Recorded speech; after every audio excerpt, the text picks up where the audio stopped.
All right. So this is about why are some countries rich and others poor.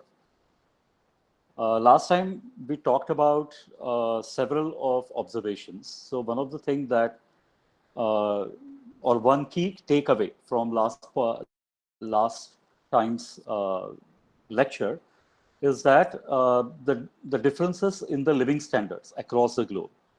If you take a look at immediate factors determining these differences in living standards, then you basically have physical capital, human capital, and technology. So because countries have different levels of physical capital, human capital, and technology, the living standards also differ. So if you remember, for example, uh, we had this table where we talked about how much is India's physical capital stock as compared to the United States. And if we assume that the United States physical capital stock is 100, then India's physical capital stock is 2.8. So that much lower is our physical capital stock. If you think that if we take United States human capital stock as 100, then the human capital of India uh, is about six. Excuse me. If we know that the human capital of United States is about 13.2 years of schooling. Compared to that, India has about 6 years of schooling, and technology level is also quite low. So clearly, compared to the developed world, the Western countries, and United States, mind well, is not the richest country in the world. There are countries which have much higher per capita real GDP than United States, and compared to them, 80% of the world lives on a per capita income of $10,000 or less. And just to quickly revise these concepts, this $10,000 figure has been arrived at by calculating per capita real GDP, which is production of final new goods and services in a particular country, divided by the total population in that particular country. And we are looking at real production. So we are talking about real GDP. We do not want to take inflation. We want to correct for inflation so that we actually calculate how many apples, how many bananas, how many refrigerators, how many laptops, tablets, smartphones, all these were available.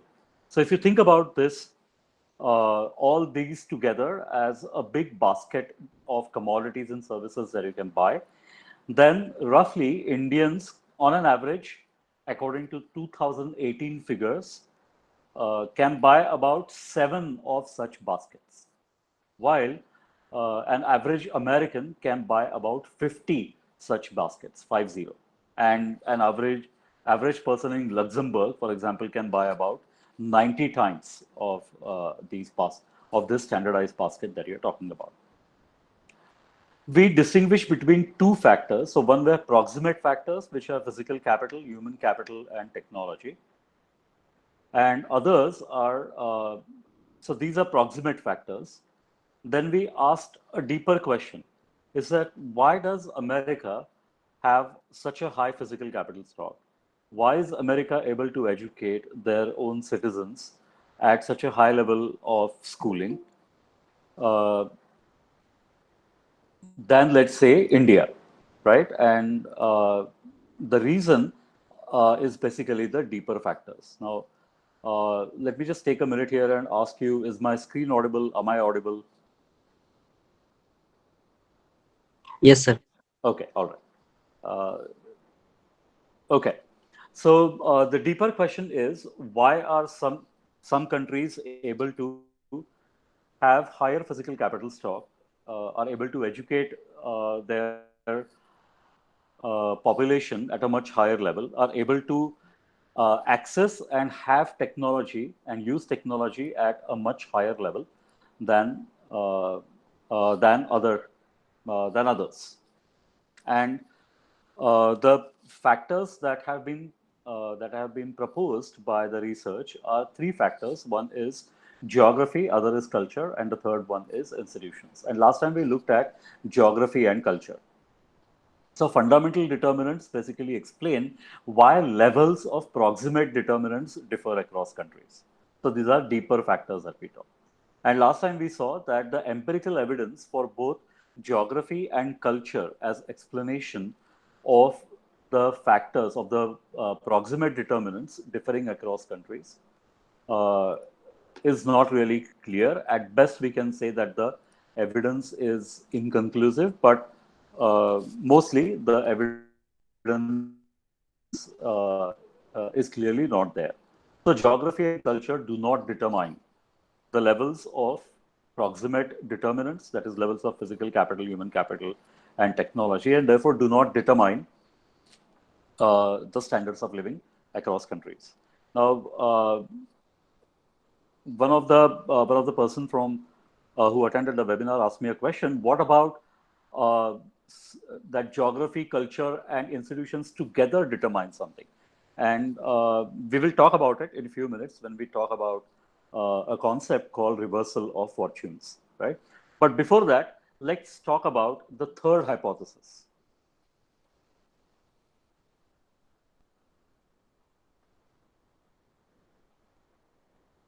And if you remember, we talked about this natural experiment, right?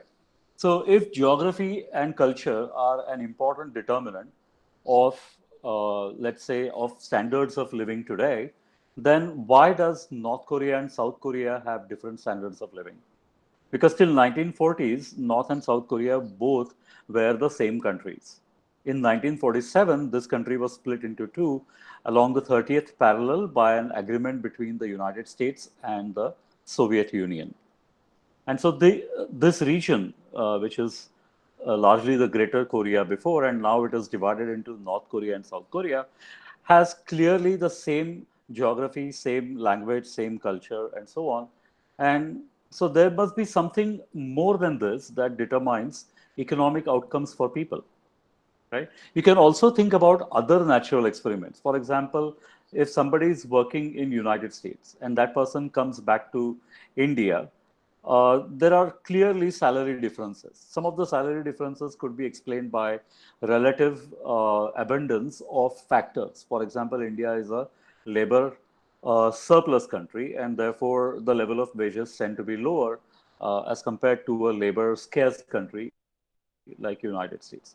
But not all of these differences would be we would be able to explain by this relative differences in factor abundance that we have. So there has to be something that makes wage levels in India much lower than in United States after you correct for this abundance of factors. And that something is that we want to capture, right?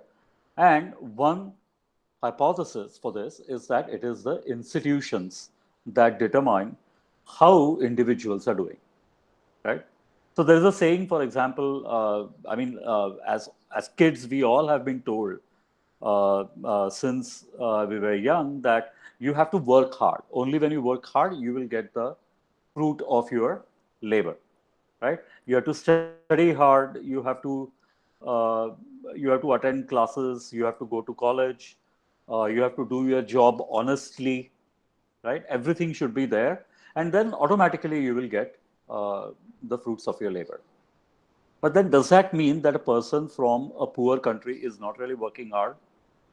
A software engineer who works in Ghana or a software engineer who works in India, why does he or she earn relatively less compared to what a software engineer in the United States would earn, correcting for the factor, relative factor abundance? Is it because the software engineer in India uh, is dishonest, is not working really very hard, right? That clearly doesn't seem to be the case. A taxi driver gets up every day in the morning uh, and starts driving his passengers all around the city, is working as much hard as a cab driver in New York. Then why does a cabbie in New York get paid at a much higher rate than a cabbie in Bombay or in Delhi, right? So these are the questions that we want to talk about, and the answer. according to research, seems to be in the institutions hypothesis. Institutions hypothesis claims that differences in the way societies organize themselves and shape the incentives of individuals and businesses, which we will call them as economic rules of the game here being the economy, right, are ultimately responsible for the large differences in prosperity observed around the globe, right?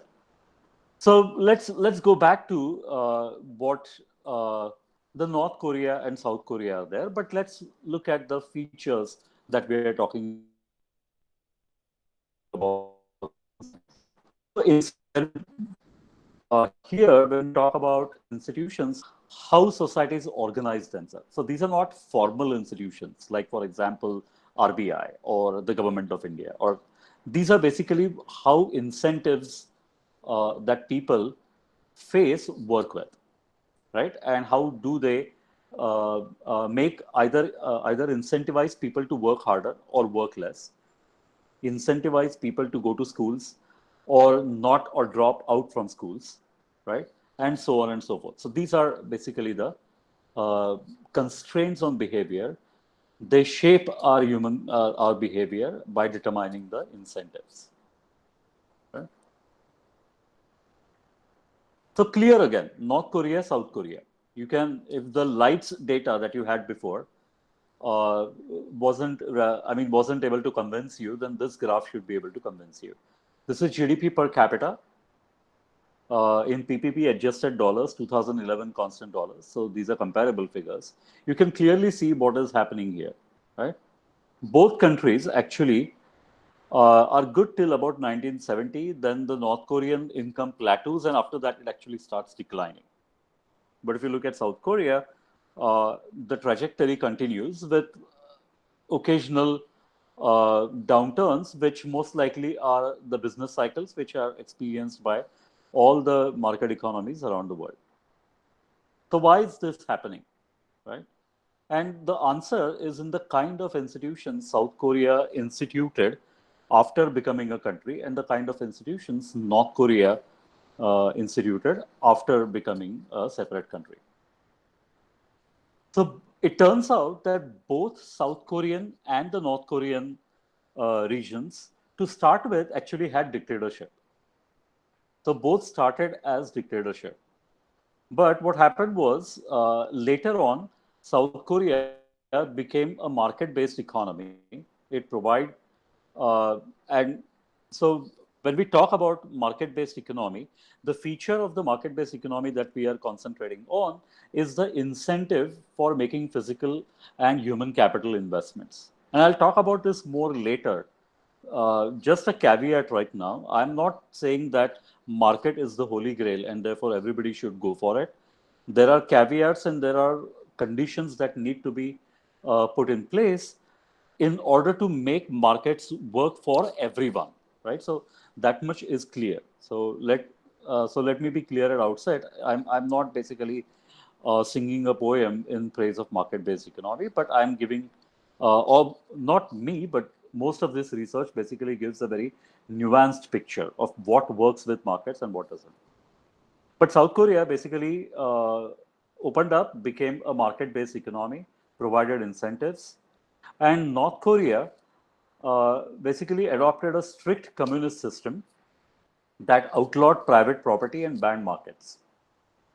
Okay, I mean, in a standard strict communist system, basically it's common, it's a social ownership of capital, and most of the allocation of resources are done by a central authority. You could call it anything in different countries, but that's central authorities there. In a market-based economy, no central authority does this allocation. It is the markets that basically help produce things and then actually distribute things to people according to what they want, right? So here is the key in terms of what should work in a society for people to better their lives.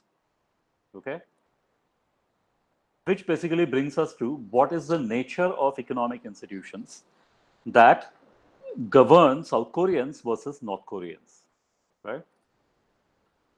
So, broadly, what are economic institutions? These are aspects of society's rules that concern economic transactions, right? So, protection of private property rights and ownership. Think of it simply as you went out to work, you worked very hard the whole day, you got, let's say, about 500 rupees paid at the end of the day. There should be a guarantee that you would be able to claim that 500 rupees as your own because you have earned that through your labor. Okay. So nobody should be able to take it away from you. You should be able to spend it as and when you want it. Right.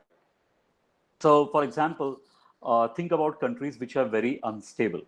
So you earned those 500 rupees and you started walking towards your house. On the way, you got mugged. Okay, and this is not, let's say, one-off event that basically continues to happen, let's say, at a frequency of 50%. Okay, then clearly, what would happen to incentives for me to work? I'm going to start thinking that, oh, okay, I mean, I'm working hard every day, I get this much money. Uh, there's a 50% probability that on the way going back, I'm basically going to be mugged. So my incentives to go out of the house and work every day kind of reduce, right? So this is a very crude understanding of what property rights and ownership means. So at the basic level, you own your labor and you should be able to claim the fruits of your labor. That's the basic idea, right? Now, again, there are several things that might come to your mind. People who have done sociology or even economics, for example, is what about power? Do workers really have power to claim fruits of their labor and so on? So, those are the things that we need to talk about. But at the basic, this is the basic minimum that is there, right? You should be able to claim fruits for your labor. uh, then there should be impartiality of the justice system. So, for example, if I am robbed, I go to the police and I want to lodge a complaint. The police should easily take my complaint. Right? They shouldn't look at me, for example, suspiciously and say, "Oh, you yourself look a ruffian, and therefore I don't believe you. Nobody really robbed you. You are just making our lives difficult." And something like that. So the justice system should be impartial. Financial arrangements between savers and borrowers should be there. So the financial markets should work well. Everybody should have access to financial markets, which in many developing countries it is not the case. And when I say access to financial markets, it is not opening bank accounts in your name. Okay. So we have several of those right now. When we talk about financial arrangements or access to financial markets, what we basically mean is that you can access financial markets to smooth consumption. I can lend as well as I can borrow depending upon how my income fluctuates over a period of time. Okay. And that may not be always true for everybody. And regulations concerning new businesses or occupations. Right? Are regulations subject to private capture? So some a term which has become very prominent nowadays, which is crony capitalism, right? So where private interests try to capture markets to benefit themselves without opening the markets to other people. So is market competitive, right? If you have a new business idea in your head, is it easy to go and look for funding, right? How easy is it to have a startup? Can I get funding? Can I get all the paperwork done very easily? Is the bank going to give me loan, or is it going to look at me and say, you are white, so you will get loan, you are black, so you will not get loan, right? Is it going to look at my caste and basically say that, oh, you don't seem to be coming from a better caste, you're not going to get a loan? Or uh, you don't have collateral, you do not get loan, you need to get a guarantor. I personally do not know any guarantor, so I am not going to get loan. So these are credit constraints that are there that can become hindrances in opening new businesses. How does government facilitate people's people to go over these constraints, right? So these are all the economic institutions that you have. So what kind of institutions, for example, would North Korea have and South Korea have?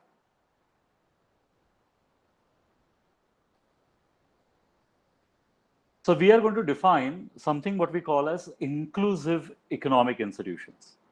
Okay, and what are they? Inclusive economic institutions do all these things. They support and encourage economic transactions. They protect private property. Okay, I build a house. Let's say I'm very happy with it. After a few days, there is a there is some public disturbance in my area. Somebody comes and trashes all my windows, or somebody comes and just breaks down my house. Uh, and if that happens, do I have recourse to the law? Right? Can I go to the law and basically say that, oh, this is what happened? I want the guilty to be charged. Right? Uphold law and order. For example, think about United States. Microsoft was a very big corporation even in 1990s when the first case was brought against it for antitrust. So it was basically bundling Internet Explorer with the operating system, which basically ruled out any private player supplying browsers. So I forget, there was some other browser at that time which was trying to compete. And the United States government brought a case against Microsoft. And the ruling was it had to separate its Internet Explorer business from the operating system business. Can we think of our government to take such strict actions wherever we think that markets are being misused by the private players? Right? Is so nobody should be above the law. Okay? Neither the policymakers, neither the ordinary citizens like us, nor because you have been running a corporation for a very long time, you have all this good name, you have been donating money to all good causes and so on. That doesn't put you above the law and order, right? Of the situation. If you are white, then of course the police are not going to kill you. If you are black, the police are going to kill you. That shouldn't be the case, right? So racial discrimination, discrimination on religious grounds, discrimination on sexual orientation grounds, all these kinds of discriminations are not inclusive economic institutions. Similarly, inclusive, Sir, I have a question here. yeah, yeah, So, sir, you talked about the difference in economic systems and the rights of the people leading to a difference in the nature of growth, that is growth trajectory that is seen in different countries. But in some cases, sir, isn't it also the case that the administrative like apparatus, like whatever it might be, that whatever the system might be, has uh, led to the degradation of institutions? For example, in North Korea itself, instead of implementing an actual system of collectivization, the administrative, the dictator himself started accruing more wealth. Or in the case of Venezuela, when we see that the administrative structures weaken the institutions to stay in power, isn't that more of a reason rather than the economic structure that is being replicated in these countries? that's a very good question. So when we talk about when we talk about North Korea being a dictatorship and trying to implement a collectivization system or so on, uh, so there is a lot of research on this whether the collectivization system works or not. So, for example, was it really implemented in China or was it really implemented in Russia at all? And so, do we really have an ideal system? Even if you do a thought experiment, I would think that it is kind of difficult to get allocation and incentives right in a collectivization system because at any given point of time, uh, the endowments that a person has, the skills that a person has, the liking that a person has, and everything is basically private information. How does government make sure that whatever the government wants me to do is in society's interest as well as individual interest? Okay, and that is the key of the institutions, and that's where the information requirement that is there, the real time information requirement that is there for any collectivization system to run efficiently are simply enormous, right? And therefore after some time the system frustrates itself and leads to its disintegration. right? So that's one way of looking at it. And the other way of looking at it is that if the administrative system itself is not partial, then that itself is kind of devising the incentives for the private players to respond to, right? So then the administration itself ceases to be an inclusive economic institution. Does that answer your question? Yes, sir. Or somewhat Thank you. address it? I know there is no satisfactory answer to anything of this, Hello, but sir. yeah. Uh, in relation to this question, I mean, in South Korea, Hmm. also developed the kind of economic institution you are talking about Hmm. under military dictatorship, right? Hmm. So it's Hmm. not very market-oriented environment. They develop economic institutions. But the background is created in some other kind of political environment. Yeah, so initially they both started as military dictatorships. The thing is that the dictatorship in South Korea slowly gave way to a democracy, right? And so let me hold on to that question. We will talk about democracy and economic growth as well. Okay, and we will see what kind of institutions North Korea and South Korea basically had. So allow free entry into new lines of business and occupation. So competition should be there, right? Nobody should be favored in terms of giving lands, giving contracts, and so on. Uh, on the other hand, extractive economic institutions are actually they basically remove the resources from the economy for the benefit of few at the expense of the masses, right? So they do not protect private property.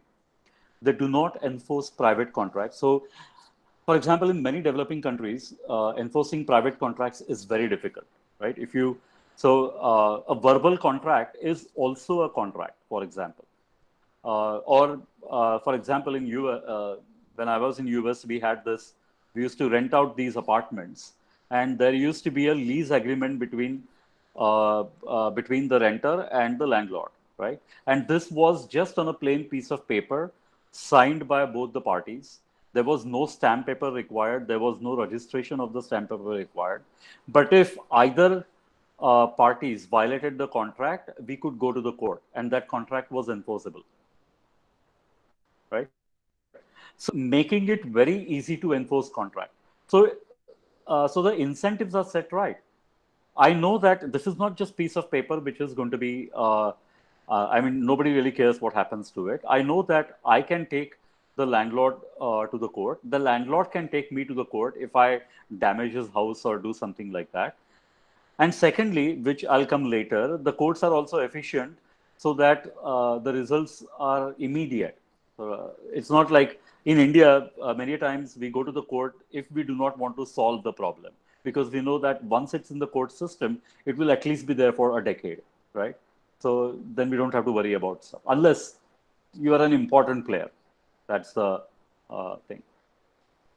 Extractive economic institutions also interfere with working of markets, right? The distort markets. Now, as economic students, we all know there are clear cases where markets do not work, right? All the cases of externalities that we think about, and there is clear function for government in the economy. But instead of performing that function, governments start interfering with the working of the markets, and that's when the problem occurs. Restrict entry into new lines of businesses and occupations, which generates monopolies, right? And again, in economics, there are clear cases where monopolies are efficient and where monopolies are inefficient, right? If monopolies occur in the economy, other than those economic criteria, then clearly those monopolies are not going to be efficient in the economy. So I'm going to skip this a little bit. I'm going to come back. Let's go through this. So, as I said, North Korea remained dictatorship, and South Korea eventually became a democracy. And And democracies have shown to be have a positive effect on growth. Right? Now, all this is not to suggest that geopolitics has not had any impact on North Korea and South Korea. Right? Clearly, the Cold War between the USSR and the USA has had an impact. South Korea clearly has had a great amount of support from the United States and so on. But again, that brings us back to the situation or the question that development economics people always ask is that if all the capital stock, if all the resources are transferred to a less developed economy, right, will that economy start developing soon? And the answer is always no, because the basic structure of the economy, which has kept it underdeveloped, unless you change that, nothing is going to change, right? So that's the idea. So there's this one simple things that we can basically see. Test of institutions hypothesis, for example, and I'll talk about specific cases later. And of course, we today we are going to talk about India more. Right? So clearly, the countries with a higher or a better rule of law have have a higher per capita GDP, and countries with a lesser rule of law have a lower per capita GDP. Of course, in any such of these graphs, there is one glaring problem, right? All the econometricians should be able to think about. It's the causality, right? Do richer countries have better rule of law because they are rich, or did they become rich because they had better rule of law? Right. So there's always this conundrum that you have, but these regressions that we have, they basically use instrumental variables to tease out causality of the data, so that endogeneity issue has been taken care of here. Think about corruption as well. It's the same problem again, right? So clearly, countries which have much higher level of corruption are countries which also have lower per capita GDP. Right? So corruption is again an extractive institution. It clearly means that I will be able to have access to resources only if I have initial resources to spend on it. Right? I can get a job done from the government only if I have some money to spend to get that. So, for example, if I'm looking for a compensation because I lost my land because the government built a dam uh, and I lost my land there, I will have to first shell out money in order to get money from the government. Bad situation. So, those are the kind of things that we are talking about here. So, corruption clearly is again an extractive institution, and I'll have more to say about that as to why corruption occurs in just few minutes more. So clearly, whether so the conclusion that we have is that uh, whether so if our country is able to get to higher living standards depends on whether they have inclusive institutions or extractive institutions. Okay, so that's the basic idea here. So clearly, a person or a South Korean is able to have a much better standard of living because he lives in a system which incentivizes physical capital accumulation, incentivizes human capital accumulation, and allows people to generate stock of ideas and use them. Right? Now, all of these is not clear cut in the sense that if I'm talking about stock of ideas, then there is question of property rights there too, right? But property rights, let's say that I have an invention, I get a patent. So that patent is a property right, but then that also creates a monopoly. So there are tensions between these areas, and you will have to figure out an optimal policy, a policy which kind of incentivizes generation of ideas through property rights, but also allows widespread adoption by restricting the monopoly that is created by intellectual property rights. So governments often have to balance these two effects, right? So uh, for a country to grow, what the country needs is inclusive economic institutions. Unfortunately, economic institutions are determined by political institutions, and political institutions are determined by long run trends, right? They are determined by how social and political power has been distributed over a long run.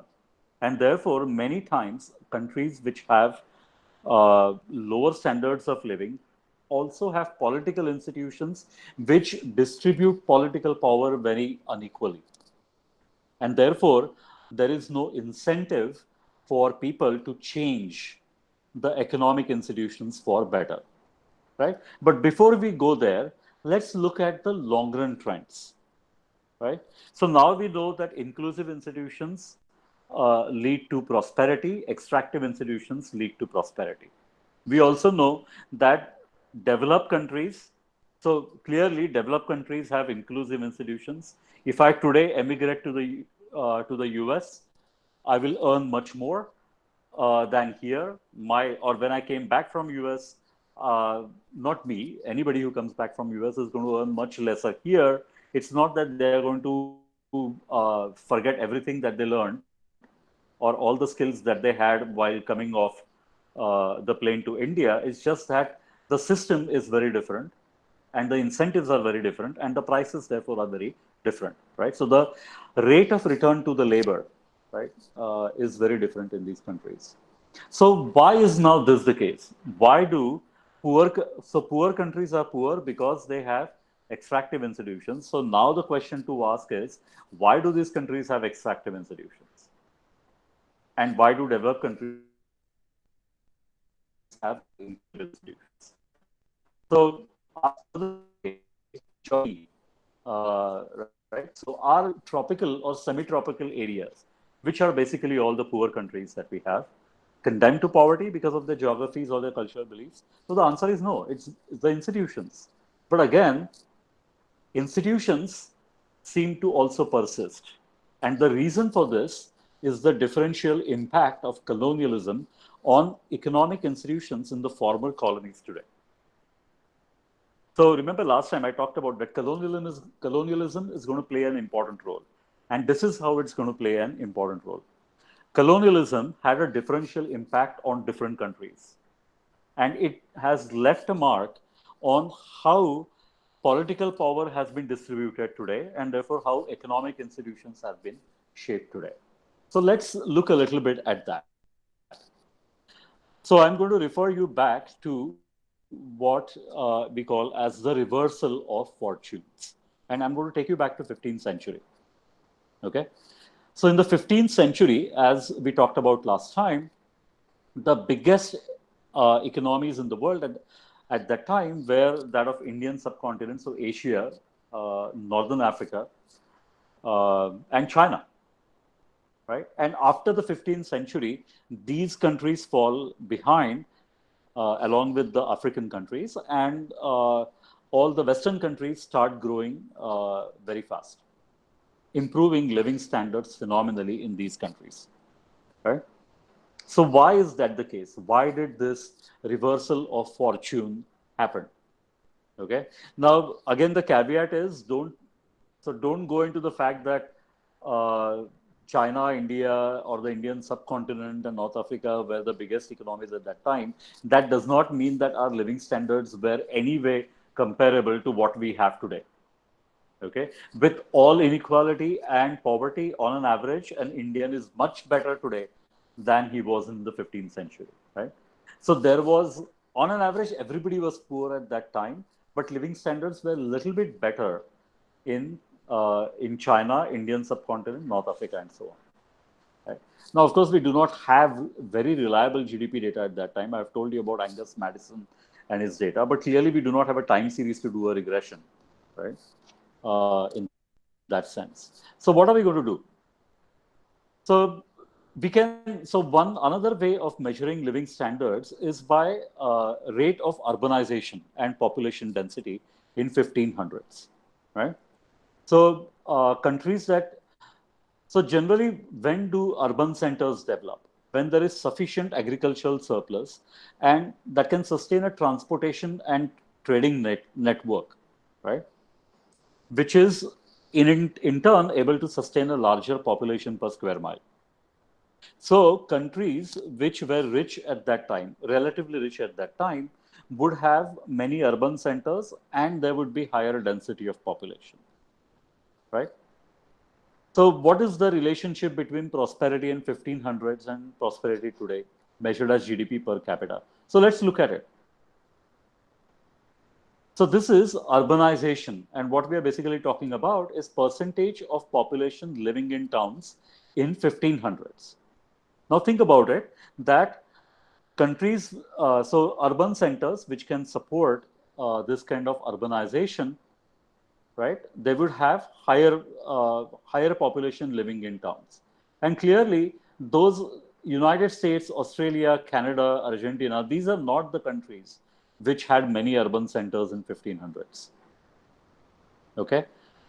On the other hand, the urban centers were in countries like Morocco, Mexico, Peru, India, El Salvador, and all these regions. Of course, there are outliers, but overall, there is quite a bit of bunching around this line, suggesting a negative relationship, right? That countries which had higher proportion of population living in towns in 1500s are the countries which are poorer today, and countries which had less population living in towns in 1500s, that is, they were poor at that time, are actually rich today. So this is the reversal of fortune that we are talking about. So the same results we get from population density, right?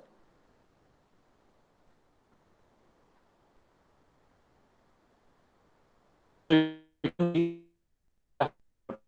density. Same with many of the African countries. The density is basically representative of the fact that, that particular region can sustain that kind of population. And that is only possible if there is sufficient agricultural surplus, right? So we had at that time, but now we are poor. So our fortunes have reversed. And why has that happened? So the two graphs that show here is that former colonies that were poor in 1500s are rich today, while former colonies that were rich in 1500 are relatively poor today. So all of these are colonies actually, right? So Australia is a colony. United States was a colony till about mid of 18th century. Sorry, uh, Canada is still, it's not a colony, but it's still under the British Empire. The Crown is the head of the state in Canada. Same with Australia. So all these are colonies. So we cannot just blame everything on colonization, because clearly colonization had differential impact between colonies. Some colonies did really very well, other colonies did not do well. So what was the reason for that? And here is where the geography and institutions interact with each other, right? Even though it is primarily a story of economic institutions, this, the geography has interacted a lot in the way the economic institutions were set up in these countries. So the settlers, so these are the European settlers that we are looking at, right? So the even in the in the American region, North America is substantially different than the Southern America, right? Northern America has a large geographical variation, and therefore at any given point there were never large empires in Northern America. So when the settlers came into North America, they did not face large empires, but they faced small, dispersed Native American nations, right? So there was, so when they saw that, it was quite okay. I could just grab a piece of land and I could settle there, and then we can later see how we can expand and so on, right? So same with Australia, same with Argentina, and therefore these European settlers could actually live in these countries. They faced very low mortality rates in these countries, and therefore, where they lived, they built institutions in a way which favored themselves. So there was right to private property, there was rule of law, and so on. Now, of course, the rule of law today versus at that time would be different, but there was always this sense that we have ran away from persecution. Now we are here, and now we are going to settle a country which is going to be equal to all, right? So that kind of course, within the white population, right? The blacks were never equal in Argentina. But when these people went to Mexico, Peru, Morocco, uh, they basically faced huge empires, right? There wasn't much geographical variation. There were already settled population there, and therefore they also faced higher mortality rate because of the diseases and everything that was around there, and the fact that they had to basically battle these people, right? What they did here in these countries, that they adopted extractive institutions. They basically subjugated the population because it was easy to do so. The population was there in all one area and it could be subjugated. They established themselves as elites there, okay? And then they created the system of colonial extraction, which transferred resources from the native populations to the elites, which were basically all the Spaniards, the French, the English, and so on. So wherever they could not live or they faced a higher mortality rate, the European settlers basically established extractive institutions. And wherever they could settle and look for a new life, they established inclusive institutions. And that is what has come to us today, and that is determining the economic outcomes today. So that is the way colonialism has had a long-term impact on economic fortunes today. And this can be seen even today. This can be seen even in other dimensions than just economic dimensions. For example, many of the populations in Southern America and Latin America uh, are are now historically stunted. Their growth has stunted. And that has been the reaction to the immense starvation that these populations faced when they were colonized, because the resources were transferred to the elite, right? Many of these countries had immense gold mines, right? So this is all related in the sense that when the Europeans wanted to trade with the Indians, the Chinese, there was not much that the Europeans had to offer, because Europeans came from a very cold climate. The goods that they had was basically fur, a couple of spices, maybe vanilla, and basically uh, well, diseases. They certainly brought diseases, but other than that, there wasn't much that they could trade for. And the Chinese had the silk, they had the tea, the Indians had the spices, the Asian islands had basically different kind of spices that they that all the Europeans craved for. Then there were incense sticks. Then there was very soft cotton which was produced in India, which was very high in demand. But all these goods had to be exchanged for something, and that something was lacking uh, with the uh, with the Europeans. And so the colonization of Mexico, Peru, and Morocco has played a role in the trade between the Europe and Indians as well, because they minted, they basically mined gold from these countries and used that gold to pay for imports from India, China, gold, silver, and so on. So all the world's gold, silver, there is a reason why it ended up being in India and in China. It's because that was the only currency that the Europeans could use, right? So that's the trade patterns also help explain the economic outcomes today. So the question now is: are the Hello, poor sir. countries now? Yeah, yeah. So you are saying Europeans give golds mainly to Indian and China. what is also we read about a lot of money offered from India to as a tribute to colonizer. Hmm. We are yet to come to colonization. So, the Americas were colonized much before the Indian subcontinent was colonized.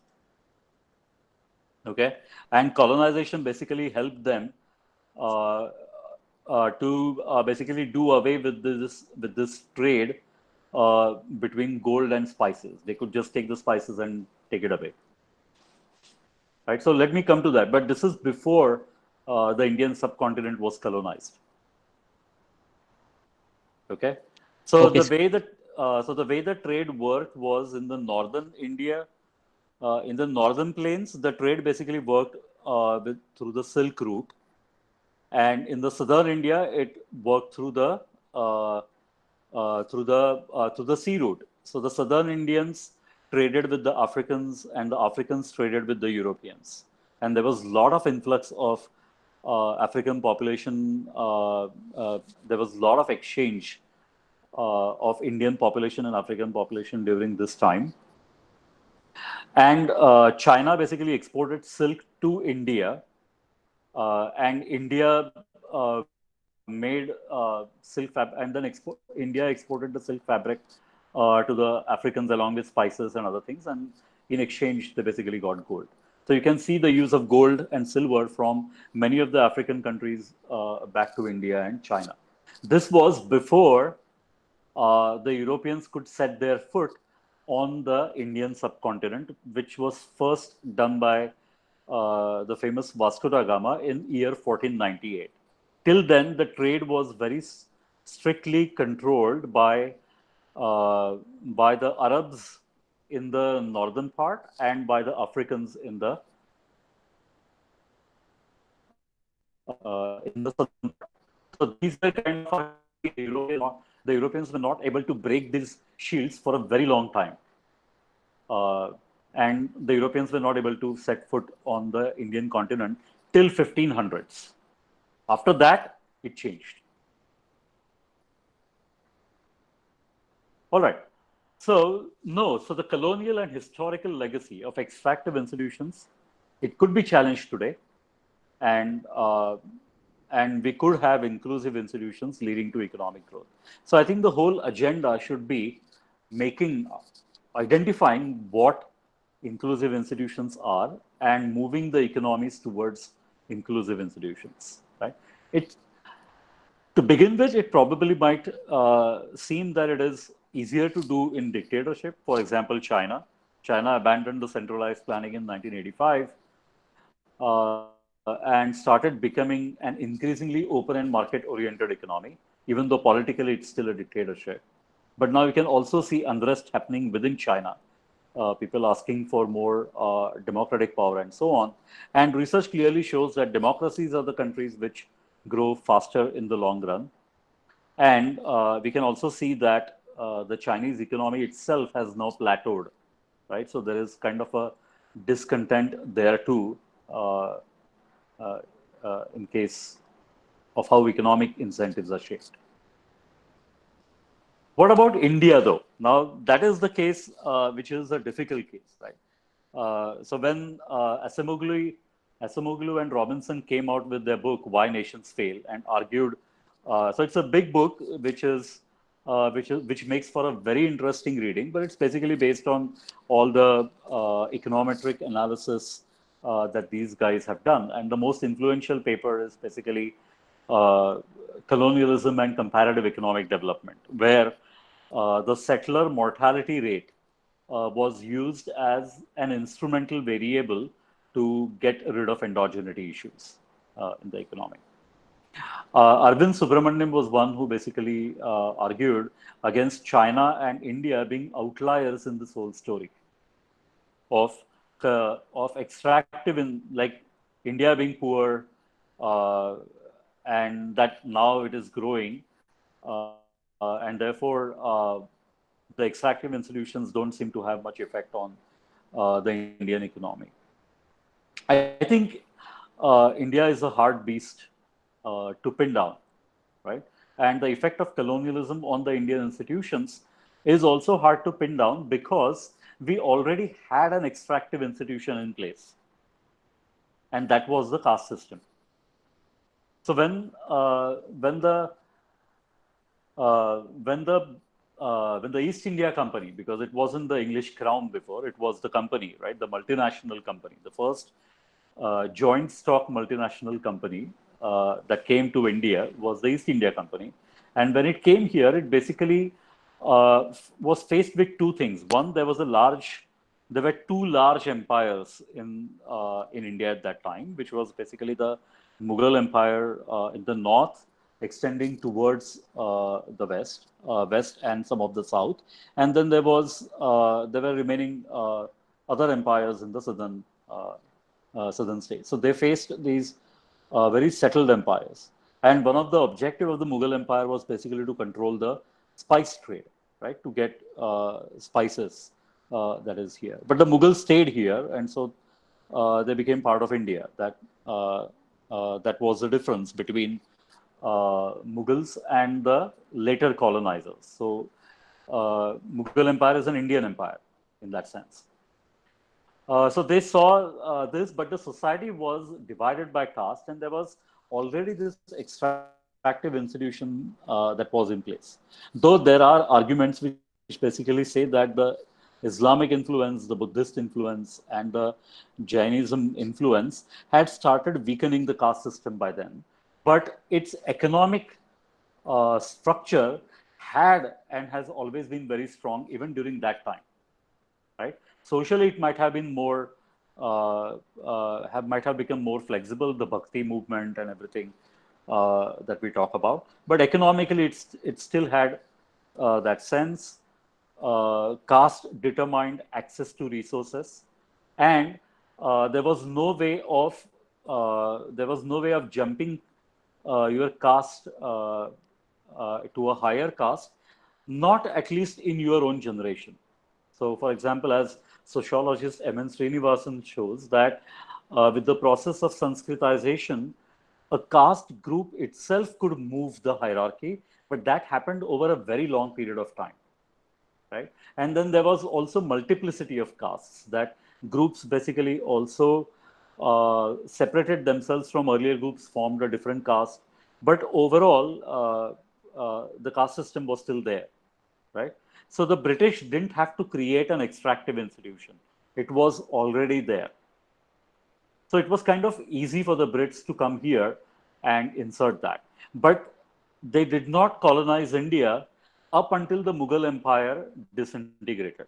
The Mughal Empire basically gave them a tough challenge. For example, so there's this example where the East India Company was trying to mint gold coins, and what they did was they minted gold coins in Farsi. They were written in Farsi. They looked exactly, one side looked exactly like the Mughal gold coin, but on the other side, they basically had the English crown imprinted on that. And basically, I think Aurangzeb was the Mughal emperor at that time, and he was really very angry with the East India Company, and he made sure that those coins went outside of circulation. And so he strictly controlled the trade. And as the Mughal Empire started disintegrating, the East India Company basically had very easy access to the Indian subcontinent, right? And establishing minting rights also became very easy. So you didn't have to go to the Mughal press to actually get your coins minted. You could start your own minting press.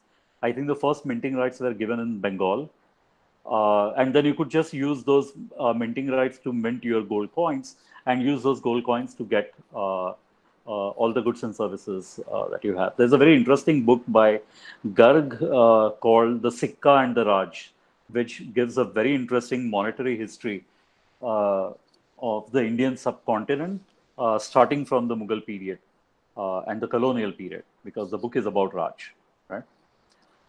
So only after the decline of the Mughal Empire, the East India Company started establishing its strong foothold in India. And so what basically the British did initially was that they realized that they don't have to actually subjugate the whole population. They basically have to align themselves with the elites within the caste system. So once the Mughal Empire disintegrated, it was very easy to start subjugating the princely states that were basically fragmented states from the large Mughal Empire. And for the majority of the masses, they just inserted themselves as elites, and they worked through the caste system to establish their hierarchy. Right. So, for example, there's this famous minute of education from 1835 by Thomas Babington Macaulay, and a lot of people keep on referring to it, where he basically says that all you have to basically do is uh, create an education system which educates the elites, which is basically the upper castes at that time. And that would basically just facilitate the colonial rule because we can rule the masses through the elites, right? And he was also more specific. I mean, we can create, educate these elites and create a class which is in taste, in their behavior, in their cultural attributes, all of that, they are British except the color. That's exactly the wording that is there in the minutes of Macaulay. And so it was much easier for them to just do that. So that's exactly what they did. And I'm going to talk about the education system more because the concentration was just on educating because it was educating the elites, there wasn't a very large spending on education. The education spending was concentrated more on secondary education and colleges. Uh, Primary education was not that much, and I'll give you data for that as well. Right. So it's from research. It's not, of course, no one person can do all this research. And secondly, existing social divisions made it easier for basically just to pit communities against each other. Right. And they just had a benefit of that too. So it basically fragmented economy. That's the idea. Now, policies started changing somewhat towards the early 20th century, right? So the new idea, the idea of a new capital that was built in Delhi was basically to appease Indians. They were started giving more political representation. Provincial governments were being established, and there was this idea that now we have to create a capital which is Indian in spirit, so that the masses can feel closer to the colonial government.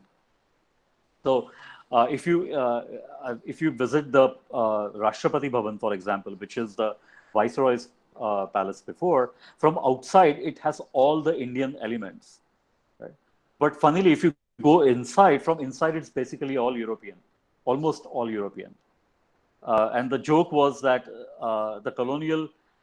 the tokenism ended there because the British never thought that Indians would actually enter the building ever, right? So that's the idea of how much the tokenism was there at that particular time.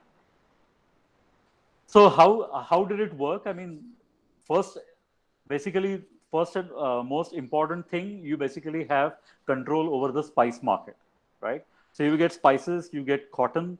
Well, at that particular point, cotton also became the cotton cloth was not anymore important. The textile industry was already deindustrialized. Now, there are a lot of horror stories about deindustrialization and so on. Shashi Tharoor has a very uh, interesting book which collects all those horror stories, but they're not borne out by research. The Indian textile industry would have been deindustrialized anyways because it couldn't compete with the terms of trade that the mechanized textile industry brought about. The quality was not the point. Affordability became a more important point. So cotton, basically getting cotton from India, that was very important. And I'll tell you an interesting story that relates India's cotton exports to the American Revolution as well. Then manpower to fight wars, right? Manpower to man exploration. So a lot of Indians found themselves in African countries as part of these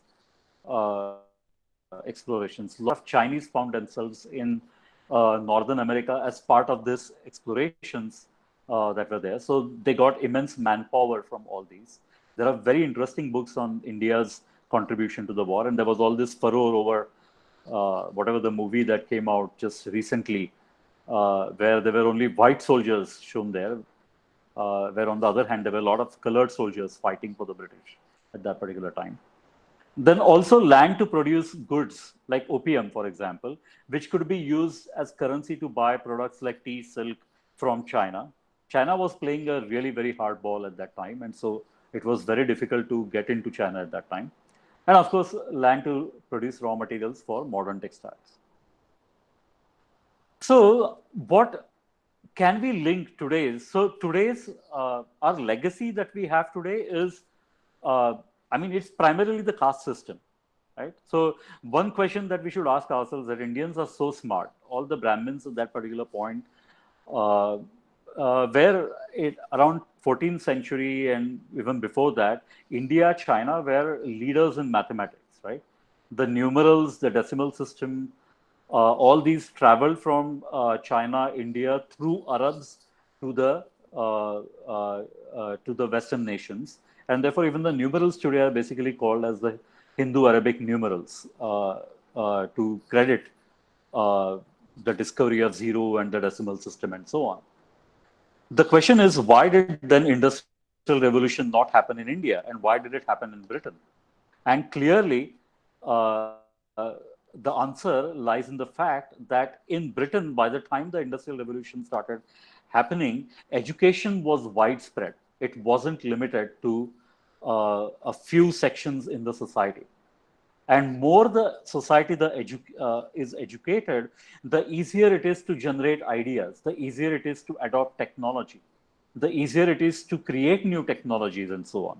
And that's where India lagged behind, because we restricted education to only smaller sections in society. And that's where we need to we need to start doing much more, right? So I talked about before. There is also this argument in sociology, it's basically how British colonial rule may have further exacerbated the caste system, which many times people use as an argument that British invented the caste system. No, that's not what Dirks argues. If anybody reads the Nicholas Dirks books, he clearly states that caste system existed when the British came here, but the British, it was in the interest of the British to exacerbate the caste divisions, and they hardened over a period of time as we see them today. Okay, so caste system is pretty much an Indian invention. So we are very clear about that. So this huge tribute of going from, so there is not much support for that. There was huge extraction of resources. So huge extraction of resources, yes, that is definitely there. But resources were raw material, manpower, right? And also resources to acquire goods from other countries. So that's how the colonialism worked. It wasn't actually transfer of resources just to England. It worked through variety of ways. So the colonial machinery is basically a huge machinery that doesn't only include India, but it has all these big chunks of land masses, which is Africa, in the Indian subcontinent, and China, which collectively worked to basically have resources in the Western world, right? But in the Western world, it wasn't just important to have resources. Those resources also created more wealth because they adopted the inclusive institutions. If they continued with the class system, then it wouldn't have, then industrial revolution wouldn't have happened. So that's also an important point that we need to. So according to Roy, for example, the way colonialism worked in India was that capitalism flourished, right? But the state capacity was nowhere nearly enough that the benefits actually spread to the masses. So it created a huge inequality, right? Which is where the unequal political distribution comes from, political power distribution comes from, right? So look at, for example, human capital accumulation, right? So compared to other colonies like Australia and Canada, where already the European settlers were there, they spent a lot on public education. Free public education till high school, which is about 13 years of education, has been there in all developed economies for almost 200 years now. And that's one of the primary reasons why human capital accumulation is so high. But the colonial government did not favor free public education to everybody, clearly because that would have meant more expenditure of resources, which they did not want to do. And after independence, we have tried to correct that, but our efforts are no way enough. So the public spending in 1931 was about 0.74 of national income. We have been able to get it up to 3%, which is even way lower than what we have there and right now. So look at this, for example. This is the data of comparative enrollment rates, and you will see what we are talking about. Right? So these are calculations which the author has done. This is from Chowdhury. It's a very interesting book called The New Economic History of Colonial India. That's what the book is called. You can Google it. It should be available online. So in 1890, for example, 49 people per thousand of school-age population went to primary school in India. Okay, compare that to even the colonies like Mexico and Brazil. It was very, very low at that time. And then you come to UK, USA, and Japan. That's why I said there's free public education was already in place. So in UK, there were 646 people per 1,000 that were going to public schools at that time. So an average British soldier who came to India was much highly educated than an average Indian that he faced. Similar in USA, there were 971 people. Almost all of Americans were actually going to school by that time. This number, it went to about 142, but it was still nowhere near to the other places that we had. Secondary school, that was good. We were comparable, at least to Chile and maybe France. But even then, I mean, UK and USA were much better than that. And that kind of shows up later as the number of universities that expanded in the UK and USA. So this handicap of education, which started with the caste system, perpetuated by the colonial system, continues today. So think about literacy, for example, at that particular point. Right? So this is British India. So we have literacy according to the religious groups as well as the caste groups that we have.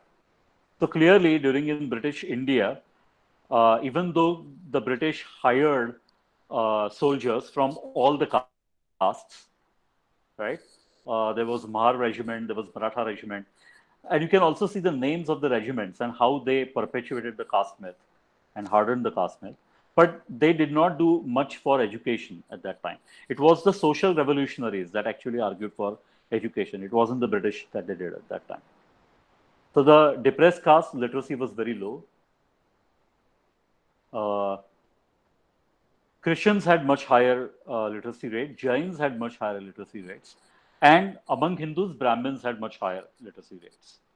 Right? But overall literacy was much lower. And here you can also see difference. Now, these are the states that we have data for because there were also presidencies at that time. And these are the castes that had the highest literacy at that particular point. And these are all upper castes that we have. So what are the long-run consequences of colonial institutions? So there is this very interesting paper by Banerjee and Iyer. And so this is Abhijit Banerjee, who recently got the Nobel Prize. And I think he should have gotten Nobel Prize for his 2005 paper than his later research. But that's a discussion for some other time, I guess. So they basically talk about this land tenure systems. So when British wanted to collect land revenue from India, they basically had different ways of doing it, right? So there was a direct rule, colonial rule. There was an indirect colonial rule. Indirect colonial rule was places where princely states were not abolished because the doctrine of lapse.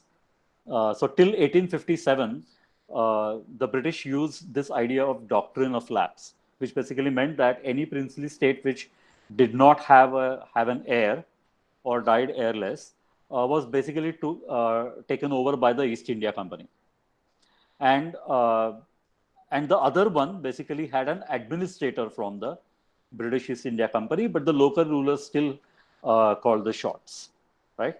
So the direct rule and the indirect rule was very important from that way.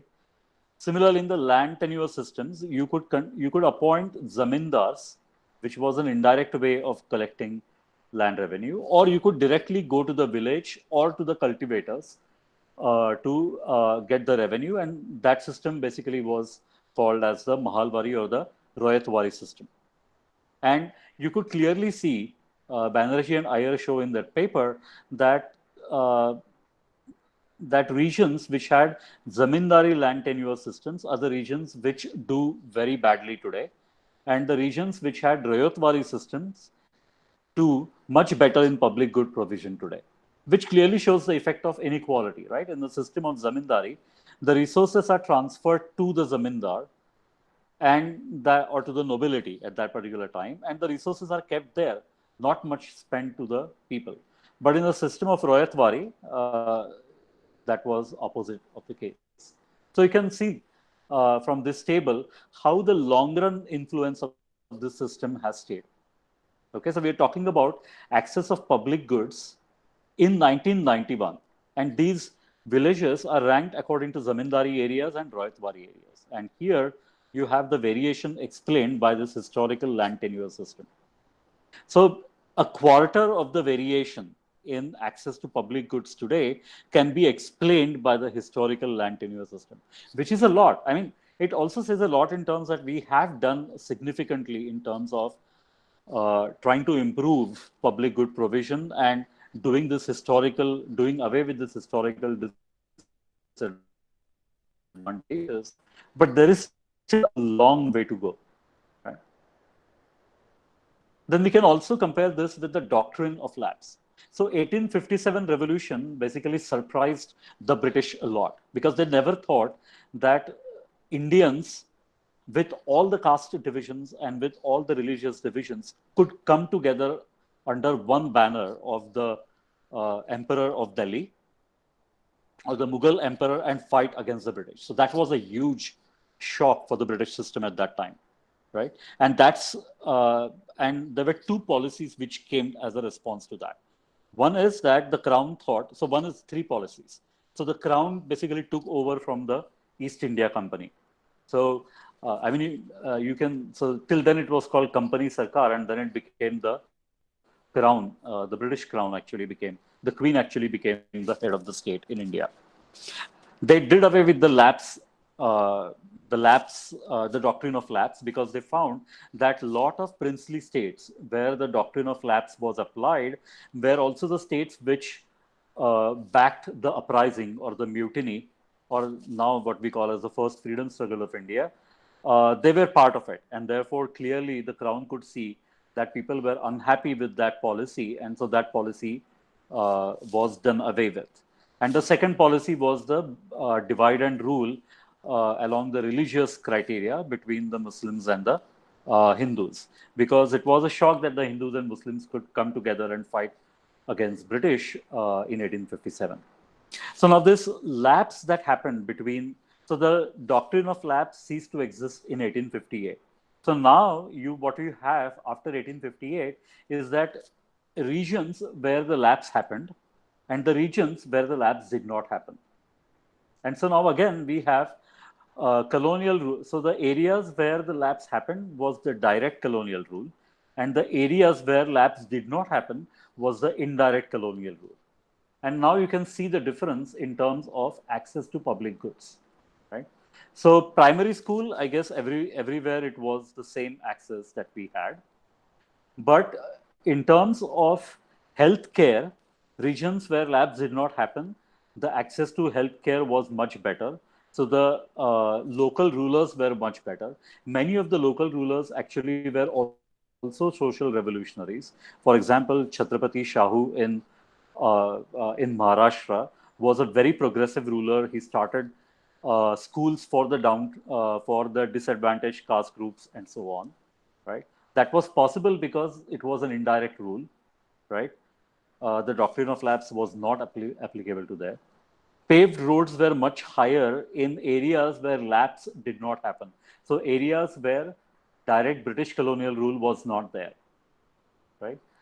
Uh, and so you can see in terms of infant mortality rates, so there is no statistical difference between literacy rate between these two regions. So it seems that some persistence is there of the local system, but infant mortality was clearly less in the areas which was under indirect colonial rule. And that I think is a result of access to primary healthcare, which was much higher in indirect colonial rule, right? So two extractive institutions we have there, right? So caste system and colonial institutional legacy that we have, and they interacted with each other. Post-independence policies have made some dent. So for example, we can see that the literacy rate, there is not much difference in 1991. So we have made some dent to remove those colonial as well as the caste system disadvantages that we have. But we haven't done nearly enough, right? Per capita availability of educational institutions is way lower in India compared to comparable countries. Certainly less than United States or other developing countries. There is elitism in our policies, right? We spend much more on higher educational institutions, which is also required, by the way, right? But as a proportion of spending, total education spending, we spend much more on higher education system, right? Uh, than the primary education system. Now, clearly, that is where I mean, unless you bridge the gap that exists at lower levels of education, spending on higher education system is just benefiting the elites, it's not benefiting anybody else, right? So this elitism kind of persists, and so the broad-based development continues to evade us, right? There's also this very good paper by Raghuram Rajan. He basically shows using variety of thought experiments and empirical analysis that a divided society basically makes it very easy for comparative rent preservation. So this community is fighting against that community. The third community is fighting against these two communities. So this is comparative rent preservation. And therefore, we cannot agree on any of the reforms that are needed for broad-based development, and therefore reforms do not happen. So one way to come against this is to unify the society as an Indian society, and that can only happen if we have huge spending on primary and secondary education first. Free public education, free quality public education till at least college, right? Remember, the developed countries are doing this for 200 years. That's why they are here, right? All the resources that were transferred from the colonized to the colonizers would not have been helpful to the broad-based development in the developed countries itself if these policies were if the broad-based policies were not enacted by the developed countries themselves, right? So colonization is in themselves is not important. The institutional legacy that it has left is important.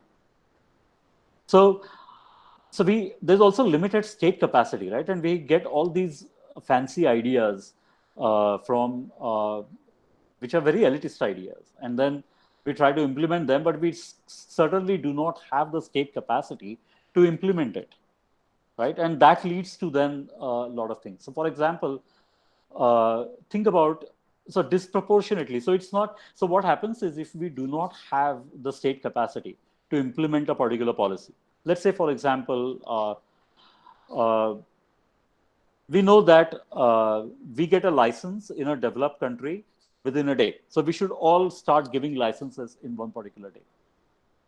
right? Somebody traveled abroad and so they saw all this. So now they want to implement this in India. But what about the state capacity?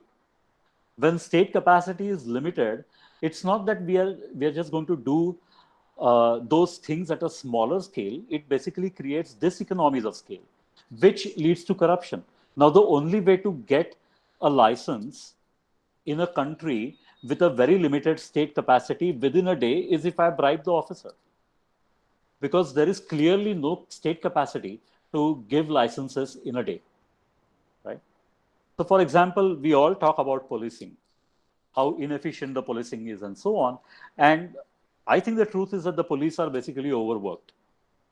They are human beings. They're overworked and they're responding to incentives. For example, the number of police per capita in India is only about 135 per 100,000, right? Which is way lower than the mean and median that we have. So forget about United States. It's a developed country, right? So we have way less. And it has also been shown that a significant number of these police is basically doing the VIP duty, right? So there is no protection of people and so on. They just don't have time and resources for that. Think about the judicial system, right?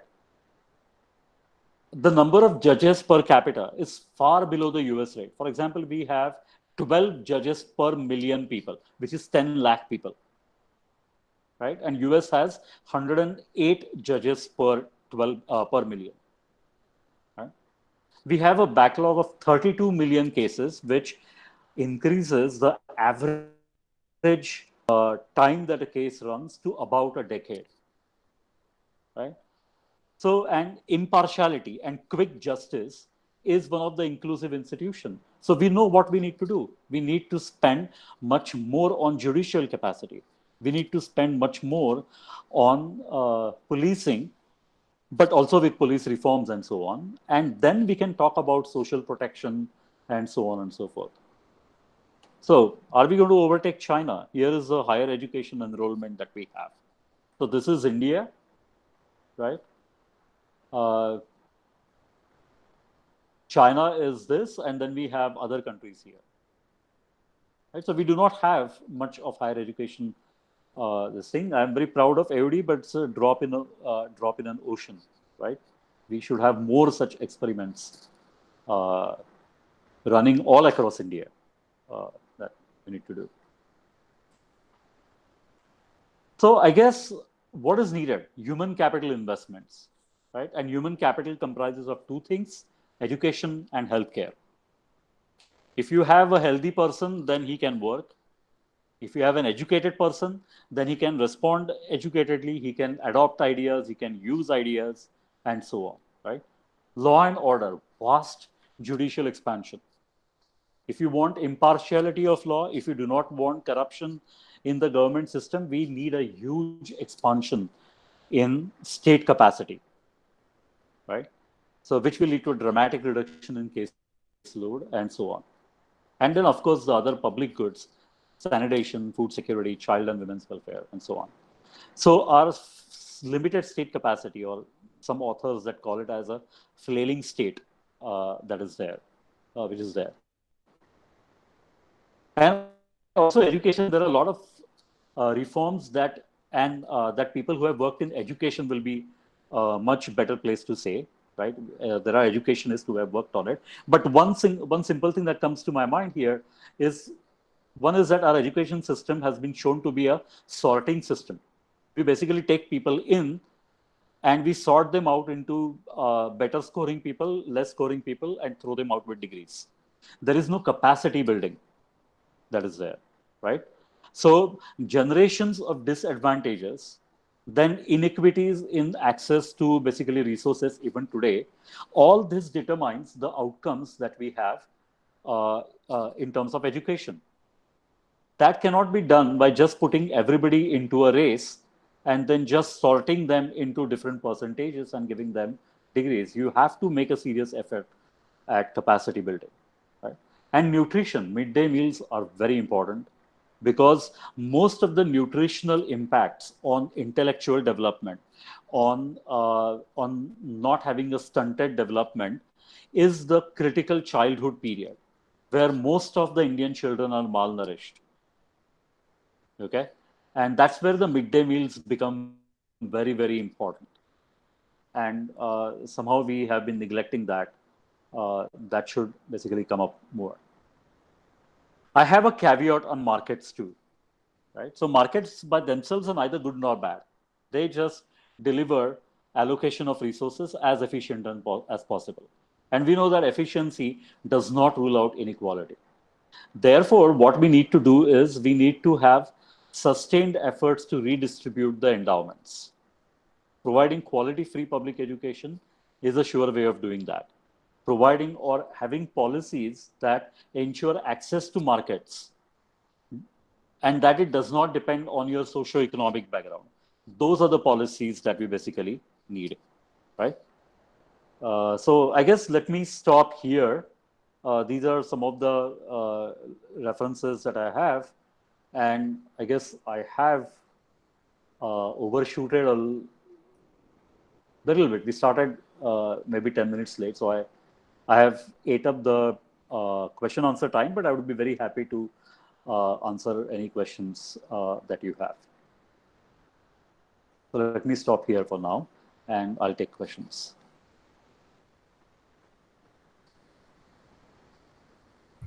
Uh, Sir, I have a couple of questions actually. Uh, Okay. Sir, first of all, the first question that I have is you talked about how certain countries adopting the market system have actually had a greater trajectory of growth than countries which probably at the same time have not. Sir, Yeah. having said this, it is also a fact that these countries, especially if we were discussing North Korea and South Korea to a large extent, so, sir, Hmm. in South Korea, we see the inequality of wealth. Like, it's not that it's not there in North Korea, or it's probably even worse. But what I'm trying to say is, in different market economies, we see a great inequality of wealth amongst the citizens, be it the United States, be it South Korea. So, sir, how much of it do you think has got to do with the market structure itself? That is, when they have adopted a certain structure of the economy, the structural problems themselves have propagated the vast inequality between the different people that are living. That is one question. And the other question is, sir, when we are talking about, say, South America and India, and we are talking about colonization, sir, isn't it Hmm. very important to refer to the world systems theory, like the works of Andre Gunder Frank or Immanuel Wallerstein? Because the accumulation, the idea of accumulation going to the colonizers from the colonized is largely explained by how the world systems theory worked, and then the theories of colonization and how the accumulation basically took place from the colonies to the people who colonizing them. Okay. Yeah. Okay. All good questions. So one is so let me tackle inequality first, right? So inequality. So markets efficient outcomes are consistent with inequality, but inequalities also results from several other things. So that's why I had highlighted that there should be a sustained effort at redistributing endowments. One is most of the inequality that you see today in developed countries is primarily technology and skill driven, right? So the race between man and the machines, right? And so there's a skill biased technological change where disproportionate rates of return on capital, on human capital accumulation go to people who are able to generate technologies and use the technologies to their best abilities. Now this is basically established well, and so now we have to think about policies which will allow everybody to have that kind of access, right? So so part of the political power problem in the United States today is the problem about a lot of people who have been displaced because of technological innovation, right? Especially the Midwest and all the Rust Belt that we have in the United States, where the manufacturing moved out to labor-intensive countries like China and India, and new technological sectors came up in other places in United States. So there's also the geographical dimension to it, and the old people couldn't adapt to the new skill intensities that is there. So technological improvement is going to lead to a lot of inequality, and there needs to be more research on what are the policies that would uh, would kind of redistribute the endowments so that more and more people can get into prosperity circle, right? So as long as the average income increases, it is fine. It's, I guess, the rate of increase in inequality and the rate of increase in GDP per capita, rate of economic growth. It's a trade-off between these two that we are looking at. The second thing about the world system theory, I have one. So this is what my understanding is. One is that if colonization was important, you have to accept the fact that colonization worked differently in two groups of countries. There was one majority group of countries where colonization really worked badly. I mean, it was really bad for them, that impoverished them, and they are still struggling with it. So there is a legacy of colonial impact that we have today. And then there are colonies like Australia, Canada, New Zealand, which have been relatively prosperous. So how do you explain that within the theory of colonization and the theory of world system? The second argument is uh, let's say that the resources, there was this world system of colonization, the accumulation basically happened, and the resources were predominantly transferred to just the developed countries that we have today, right? But the thing is that even within developed countries, it is not just one class that benefited from it, right? There were, within the developed countries, it also increased the average well-being of the average citizen in that country. An average British is way better off than what an average British was in 1700s, for example. And that could happen because part of this resource transfer that was happening and all the trade that was happening was allowed to pass on to the masses as well. Okay, and so the inclusive institutions in the countries in which the, let's say, that capital was transferred there, their inclusive institutions were established, and they were responsible for broad basing the development in the developed countries. So that's why many times, if people ask what is the main reason why development happened, and people basically talk about the Magna Carta, right? Uh, why do we talk about Magna Carta? Because that was the start when the common people decided that enough is enough. We will not allow the crown to do whatever it wishes. Right? The English and the French kept on fighting, and the English crown kept on raising taxes on the common people. And the Magna Carta was was a charter that came out of this conflict between the common English people and the crown, where the English people said that we are not going to finance your wars with French anymore. Right? So that was the start of controlling the power of the crown, and that continued with successive empowerment of people within the developed world. Right? So then the French Revolution happened, and so on.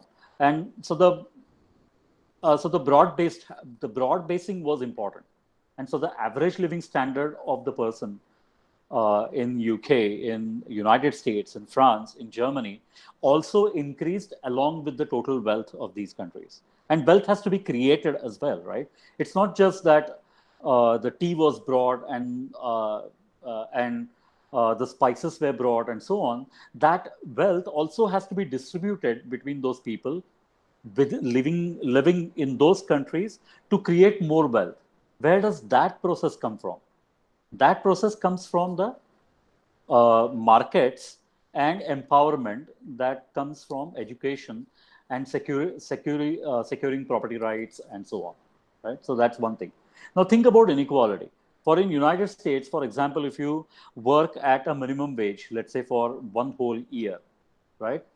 So the lowest rung job that you can do in United States, you will your annual earning would be about 27 to 28,000 US dollars. That's three times more than what 80% of the world lives by. Sure, that person is still going to think that, oh yeah, I'm so poor compared to Bill Gates, right? But he is the poorest of the poor is three times richer than 80% of the world, right? So, so there is this. So we have three things to manage, according to me, right now. One is the market as a method of resource allocation. The second is the disproportionate gains to skill accumulation that technology is creating, and the policy or the role of the government in equalizing access to skill building that the government can create through free public education, right? So the government has to keep on doing that. And then you have to create mechanisms where you have to see that everybody gets equal access to it. So it's not just that. So, for example, in the United States, the monopolies of today. So Bill Gates, okay, Bill Gates was white, and therefore he may not have been discriminated to get loans as a black person would have been in United States. But still, Bill Gates did not come from a very wealthy family. He was what we call as an average middle class American family. Started his company in his garage. Same, Steve Jobs was an immigrant, son of an immigrant in the United States, right? Facebook again, maybe a rich person's kid, but a person who is going, not a person with a lot of backing to create a company.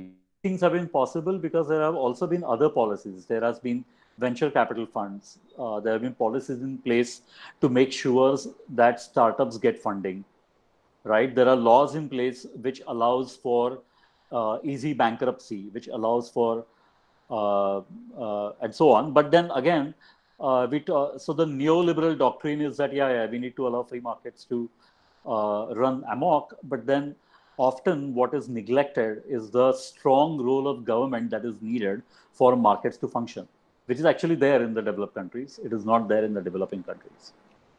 All right, let me stop there.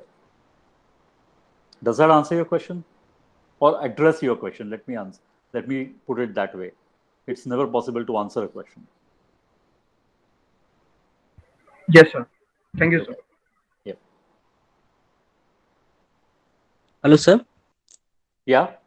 Uh, so, as India initially invested a lot on higher education, and most of the people who benefited from higher education in engineering or medical sciences, nowadays, large proportion of that went up to US or a developed country, or this trend is also from South African country, educated or skilled person going to rich country. Yeah.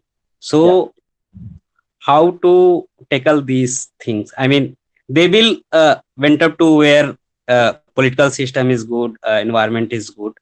So how to Right. tackle this problem? Because we need those high skilled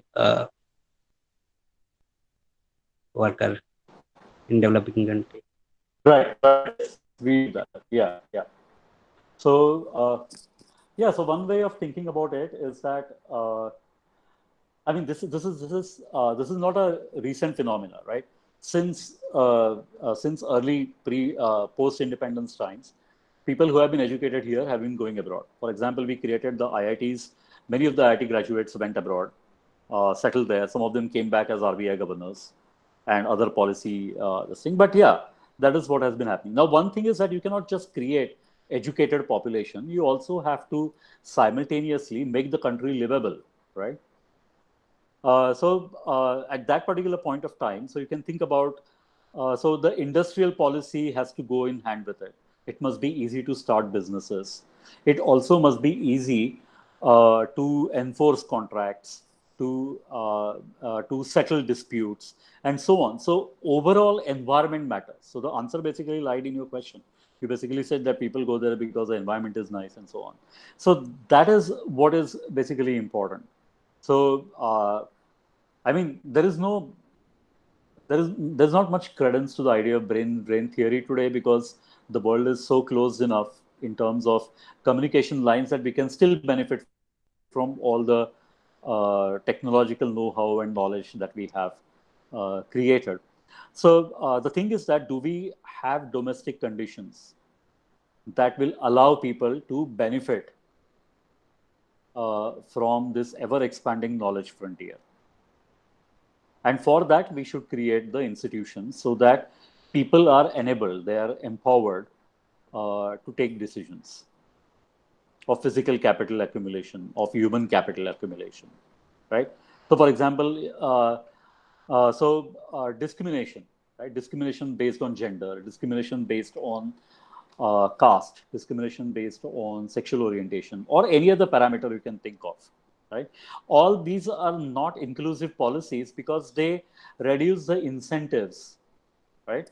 For human capital accumulation. If I know that after studying so much, I'm going to be discriminated against because I belong to a certain caste, or if I belong to a certain community, or if I am a female, or if I am, uh, let's say, I am dark skinned, right? Or I am an immigrant, then obviously the incentives to accumulate human capital reduce, right? So for example, in United States, you see that the educational outcomes for blacks are much lower than the whites, despite of free public education being available, right? And so there is kind of this hand waving, which basically people do is that, yeah, they basically are not that intelligent. No, that's not true. There are several examples of intelligent people being around. It is that a black person knows that if he accumulates human capital, there is no guarantee that he's going to be able to get a full return over it, right? And that full return comes only when there is no discrimination in jobs, there is no discrimination in terms of, let's say, electing. So it took about how much? 300 years of United States history for them to elect a black president. So that is the kind of discrimination that we are talking about. The blacks did not have voting rights till about 1964. It's that early. It's that recent that the discrimination still continues. If I educate myself and if I go out, what is the guarantee that I'll not be targeted because I'm black, right? Or if I educate myself and if I go out, what is not the guarantee that I'll be targeted because I belong to a particular religious group? All these are economic incentives, right? Everything boils down to how incentives are shaped so that I can benefit from my life. So, and that is basically where government policies can play a very, very strong role. I don't know if that makes sense to you. Okay, sir. Yeah. Any other questions? I know it's getting late, so all right. So feel free to email me any questions that you have. I haven't uploaded the slides and the videos yet, but I will do that today so that you will have access to it. And let's keep this dialogue going. In economics there are no black and white answers. All these areas are much open to research even today, right? And we need to basically do more research in terms of how institutions work in India, how colonialism worked in different countries, and so on. So the mechanisms, we still need to figure out the mechanisms more.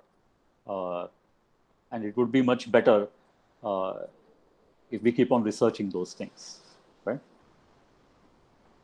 All right. Thank you, guys, for attending. I'm glad we could have this dialogue between us. Thank you, sir.